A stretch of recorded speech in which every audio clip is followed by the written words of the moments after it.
વર્ષ પૂર્ણ થતા વિકસિત ભારતનો અમૃતકાળ સેવા સુશાસન ગરીબ કલ્યાણની વિવિધ યોજનાઓ અને અવિરત વિકાસ અંગેની માહિતી દાહોદ જિલ્લાના સાંસદ જસવંતસિંહ ભાભોર દ્વારા ગુજરાત પ્રદેશના પૂર્વ મંત્રી રાજેશ પટેલની ઉપસ્થિતિમાં આપવામાં આવી હતી।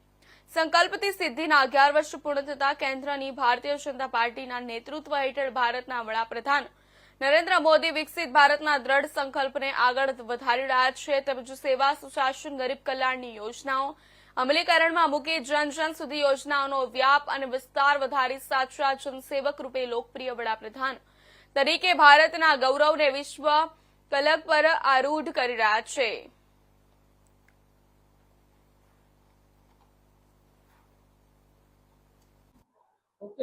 સંકલ્પની સિદ્ધિ સેવા સુશાસન અને માનનીય મોદી સાહેબના 11 વર્ષ પૂર્ણ થવાના અવસરે આજે આપણી બધાની વચ્ચે ઉપસ્થિત સંજયભાઈ પટેલજી, જિલ્લા ભારતીય જનતા પાર્ટીના આપણા પ્રમુખ શ્રી સ્નેહલભાઈ અને કનૈયાભાઈ કિશોરીજી, આપણા એમએલએ શ્રી અને ગોપીભાઈ અને પ્રેસના મિત્રોનું સ્વાગત સન્માન છે। દાહોદના આંગણે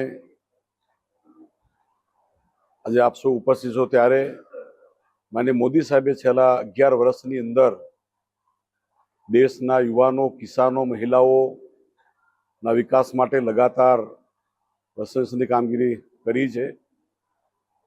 વિશ્વની સૌથી મોટી ગરીબ કલ્યાણ અન્ન યોજના માનનીય મોદી સાહેબે શરૂ કરીને દેશનો એક પણ ગરીબ વ્યક્તિ ભૂખ્યો ન સૂવે એની ચિંતા માનનીય મોદી સાહેબે કરી છે। કિસાન સન્માન નિધિ હેઠળ 11 કરોડ કિસાનોને દર વર્ષે 6000 રૂપિયા આપવાનું કામ સાહેબે કર્યું છે। પૂરા દેશના આર્થિક ગરીબ પરિવારો સૌને આયુષ્માન ભારત કાર્ડ યોજના અંતર્ગત અને મોદી સાહેબ મદદ કરી રહ્યા છે।